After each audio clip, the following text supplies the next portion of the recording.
Hello friends, कैसे हैं? उम्मीद करते हैं कि आप लोग स्वस्थ होंगे। तो आइए आज हम लोग क्लास 10th के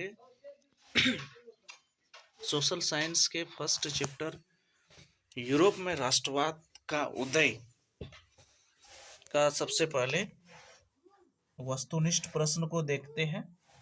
उसके बाद लघु उत्तरी प्रश्न को देखेंगे। उसके बाद दीर्घ उत्तरी प्रश्न को देखेंगे। तो चलिए बिना समय गंवाए स्टार्ट करते हैं।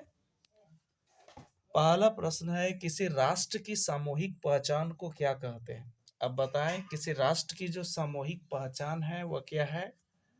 निरंकुशवाद है, राष्ट्रवाद है, रूढ़िवाद है या उदारवाद है?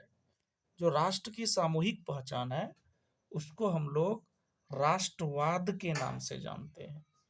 तो इस क्वेश्चन का जो करेक्ट आंसर हो जाएगा वह राष्ट्रवाद होगा, क्योंकि वह राष्ट्र की जो सामूहिक पहचान है वह राष्ट्रवाद है। क्वेश्चन नंबर 2 है, वह राज्य जहां की राजनीतिक सत्ता उसकी सांस्कृतिक सत्ता से मिलकर बनती है उसे कहते हैं। जहां की वह राज्य जहां की राजनीतिक सत्ता उसकी सांस्कृतिक सत्ता से मिलकर के बने तो उसे हम लोग क्या बोलते हैं? कल्याणकारी राज्य, गणराज्य, राष्ट्र राज्य या राजतंत्र, उसको राष्ट्र राज्य के नाम से जानते हैं हम लोग। चलिए क्वेश्चन नंबर 3 है, 4 चित्रों की श्रृंखला किस कलाकार ने बनाई जिनमें उन्होंने अपने सपनों का संसार रचा था? तो 4 चित्र की श्रृंखला किसने बनाया था? आपको पता होगा कि जो 4 चित्रों की जो श्रृंखला बनाने वाले कलाकार थे वह कार्ल कैस्पर थे, फ्रेडरिक सॉरियू थे या देला क्रोआ था या गियाकोमो थे? तो आपको पता होगा वह फ्रेडरिक सॉरियू थे। फ्रेडरिक सॉरियू जिन्होंने 4 चित्रों की श्रृंखला बनाई थी। नेक्स्ट क्वेश्चन है, अर्नस्ट रेनेन कौन था?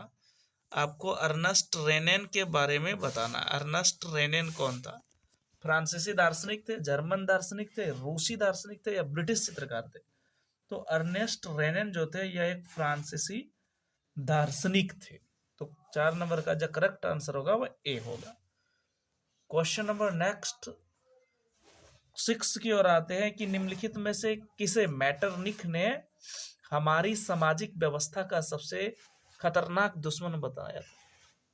किनको हमारी सामाजिक व्यवस्था का सबसे खतरनाक दुश्मन बताया था?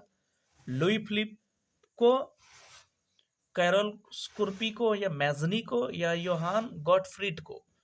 तो मैटरनिख ने हमारी सामाजिक व्यवस्था का सबसे खतरनाक दुश्मन मैजनी को बताया गया था।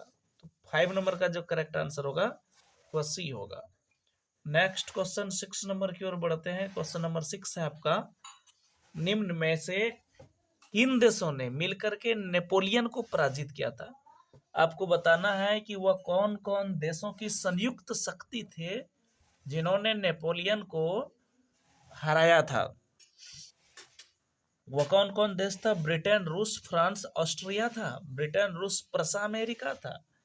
ब्रिटेन, जर्मनी, इटली, फ्रांस था या ब्रिटेन, रूस, प्रसा, ऑस्ट्रिया था? तो फ्रांस की जो नेपोलियन को किनकी संयुक्त शक्ति ने हराया था? ब्रिटेन, रूस, प्रसा और ऑस्ट्रिया। ये वे देश है जिन्होंने नेपोलियन को हराया था। इनकी संयुक्त शक्ति ने नेपोलियन को हराया था। राष्ट्रवाद की पहली अभिव्यक्ति किस क्रांति के साथ हुई है? क्वेश्चन नंबर 7 है, राष्ट्रवाद की पहली अभिव्यक्ति किस क्रांति के साथ हुई है? फ्रांसीसी क्रांति के साथ, रूसी क्रांति के साथ, यूनानी स्वतंत्रता संग्राम के साथ या इनमें से कोई नहीं? तो आपको पता होगा कि राष्ट्रवाद की जो पहली अभिव्यक्ति है वह फ्रांसीसी क्रांति से शुरू होती है। तो क्वेश्चन नंबर 7 का ए करेक्ट आंसर है। चलिए क्वेश्चन नंबर 8 की ओर बढ़ते हैं। क्वेश्चन नंबर 8 है, एकीकरण के बाद जर्मनी का सम्राट किसे घोषित किया गया? देखो, जब जो जर्मन का यानी एकीकरण होता है उसमें जर्मन का सम्राट किसको घोषित किया जाता है? रूस के राजा निकोलस को, प्रसा के राजा विलियम प्रथम को या ऑटोवन बिस्मार्क को या काउंट केमुल द कैबूर को। तो आपको पता होगा कि जैसे ही जर्मन का एकीकरण होता है तो उनका जो राजा होता है, प्रसा के राजा विलियम प्रथम को सम्राट घोषित कर दिया जाता है। क्वेश्चन नंबर नेक्स्ट 9 नंबर की ओर बढ़ते हैं। क्वेश्चन नंबर 9 है आपका, क्वेश्चन नंबर 9 है कि 19वीं सदी के मध्य इटली कितने राज्यों में विभक्त था। आपको बताना है कि जो 19वीं सदी का इटली है वह कितने राज्यों में विभक्त था। 2, 5, 7 और 9। 19वीं सदी का जो इटली था वह 7 राज्यों में विभक्त था। क्वेश्चन नंबर 10 है, जर्मन वीरता का प्रतीक किसे माना जाता है। जर्मन में जो वीरता का प्रतीक है वह कौन है। देवदार है, बलूत है, औक है या अशोक है। तो बलूत का पेड़ है, तो वह जर्मन में वीरता का प्रतीक है। तो क्वेश्चन नंबर जो 10 है उसका जो करेक्ट आंसर होगा वो बी बलूत होगा। नेक्स्ट क्वेश्चन की ओर बढ़ते हैं। नेक्स्ट क्वेश्चन है 11 नंबर। 11 नंबर क्या कर रहा है आपका, जो कुस्तुनतुनिया है, कुस्तुनतुनिया की संधि कब होती है। कुस्तुनतुनिया की संधि कब होती है। 1829 में, 1830 में, 1831 में, 1832 में। तो कुस्तुनतुनिया की जो संधि होती है वो 1832 में होती है, लेकिन 1829 इनकी शुरुआत होती है। तो इसका करेक्ट आंसर जो है वो डी होगा। 1832 में कुस्तुनतुनिया की संधि होती है। क्वेश्चन नंबर 12 की ओर आते हैं। किसकी छवि सिक्कों और डाक टिकटों पर अंकित की गई थी। किसकी छवि जो है सिक्कों पर, डाक टिकट पर छपाया गया था। मारियान का, जर्मेनिया का, भारत माता का, ये इनमें से कोई नहीं। तो आपको पता होगा कि जो मारियान था उनकी जो है छवि डाक टिकट और सिक्कों पर छपाया गया था। जर्मेनिया जर्मन का नारी रूपक है और मारियान फ्रांस का नारी रूपक। क्वेश्चन नंबर 13 की ओर आते हैं। इंग्लैंड और खाली जगह के बीच एक्ट ऑफ यूनियन से United kingdom of great Britain का गठन हुआ। किसके किसके बीच एक्ट ऑफ यूनियन से United kingdom of great Britain का गठन होता है। रूस का, फ्रांस का, स्कॉटलैंड का या जर्मनी का। तो जो स्कॉटलैंड है, स्कॉटलैंड और इंग्लैंड के बीच एक्ट ऑफ यूनियन के तहत किंगडम ऑफ ग्रेट ब्रिटेन का गठन होता है। इसलिए क्वेश्चन 13 का आंसर सी होगा। क्वेश्चन 14 की ओर बढ़ते हैं। क्वेश्चन 14 है, जर्मनी के एकीकरण के प्रमुख भूमिका निभाने वाले बिस्मार्क कहाँ के चांसलर थे। तो जर्मनी का जो एकीकरण हुआ था वह कहाँ के चांसलर थे। ऑस्ट्रिया के, बर्लिन के, प्रसा के या म्यूनिक के। तो वह प्रसा के राजा प्रसा के थे, जिसके जो है जिन्होंने ऑटोमन बिस्मार्क प्रसा के राजा थे जिन्होंने जर्मनी एकीकरण में महत्वपूर्ण भूमिका निभाई थी। क्वेश्चन 15 की ओर आते हैं। राष्ट्रवाद में एक निश्चित भौगोलिक क्षेत्र में रहने वाली जनता इनमें से किसके साथ जुड़ी होती है। आप बताएंगे कि जो राष्ट्रवाद में एक निश्चित क्षेत्र में रहने वाली जनता किनके साथ जुड़ी होती है। समान संस्कृति, समान इतिहास, भाषा और लोक परंपरा या इनमें से सभी। तो जो राष्ट्रवाद होते हैं उनमें से इन जो है निश्चित भौगोलिक क्षेत्र में जो रहते हैं उनके अंदर ये सब चीजें देखी जाती है। इसलिए क्वेश्चन नंबर 15 का करेक्ट आंसर डी होगा। क्वेश्चन नंबर 16 है कि बुर्बो राजवंश का शासन किस देश में था। आपको पता होगा रूस, जर्मनी, फ्रांस, ब्रिटेन। ये फ्रांस में था, क्योंकि वहीं से ना फ्रांस की क्रांति शुरू होती है। क्वेश्चन नंबर 17 है, वह विचारधारा जो स्त्री पुरुष की सामाजिक, आर्थिक एवं राजनीतिक समानता पर आधारित हो उसे कहते हैं। वह विचारधारा जो स्त्री पुरुष की सामाजिक, आर्थिक और राजनीतिक विचारधारा राजनीतिक समानता पर आधारित हो उसे हम लोग क्या कहते हैं। नारीवाद कहते हैं, विकासवाद कहते हैं, समाजवाद कहते हैं या महिला शक्तिकरण कहते हैं। तो आपको पता है उसको हम लोग नारीवादी के नाम से जानते हैं, नारीवाद कहते हैं। क्वेश्चन नंबर 18 की ओर आते हैं। क्वेश्चन नंबर 18 है आपका, मार्सिले किस देश का राष्ट्रीय गीत है। मार्सिले किस देश का राष्ट्रीय गीत है। इटली का है, जर्मनी का है, रूस का है, फ्रांस का है।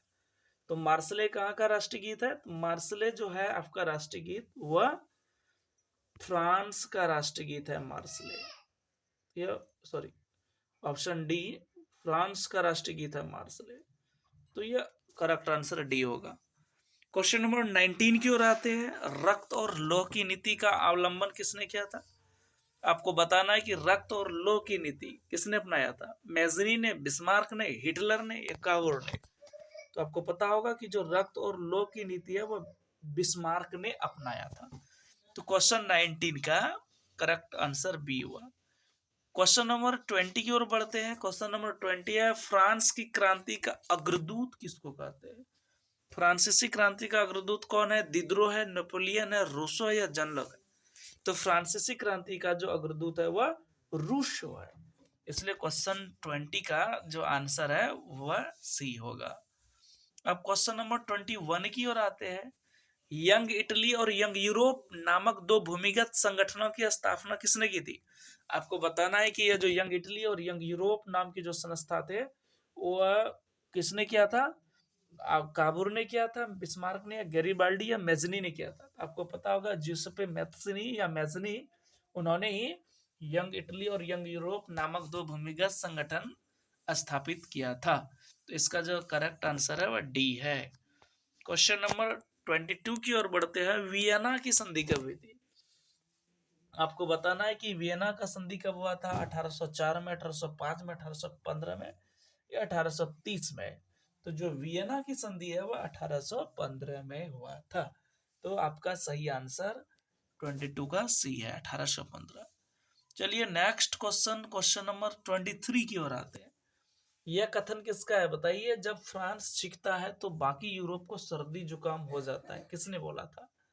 जब फ्रांस सीखता है तो बाकी यूरोप को सर्दी जुकाम हो जाता है। यह कथन किसका है? बिस्मार्क का है, मैटरनिक का है, नेपोलियन का है या मेजनी का है? तो आपको पता होगा कि यह कथन ड्यूक मैटरनिक यानी मैटरनिक का है कि कथन है कि जब फ्रांस सीखता है तो बाकी यूरोप को सर्दी जुकाम हो जाता है। क्वेश्चन नंबर 24 की ओर बढ़ते हैं। काबूल को राजा विक्टर एमेनुअल द्वितीय ने किस पद पर नियुक्त किया था? आपको बताना है जो काबूल है उसको राजा विक्टर एमेनुअल द्वितीय ने किस पर नियुक्त किया था? किस पद पर? सेनापति था, राजदूत था, गृह मंत्री था या प्रधानमंत्री था? तो वह प्रधानमंत्री के पद पर नियुक्त किया था। क्वेश्चन नंबर 25 की ओर आते हैं। 1871 के बाद यूरोप में राष्ट्रवादी तनाव का एक गंभीर स्रोत था।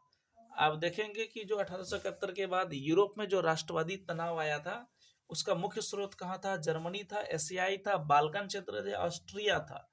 तो उसका जो मुख्य क्षेत्र था वह बाल्कन प्रदेश था।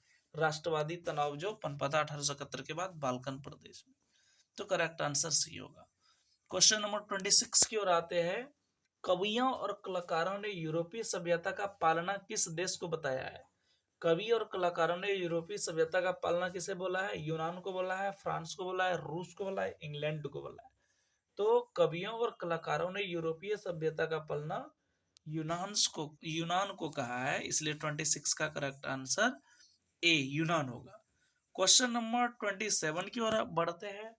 क्वेश्चन नंबर 27 है, जर्मनी का एकीकरण कब पूरा हुआ? आपको बताना है तो 27 में कि जर्मनी का जो एकीकरण है वह कब पूरा हुआ था?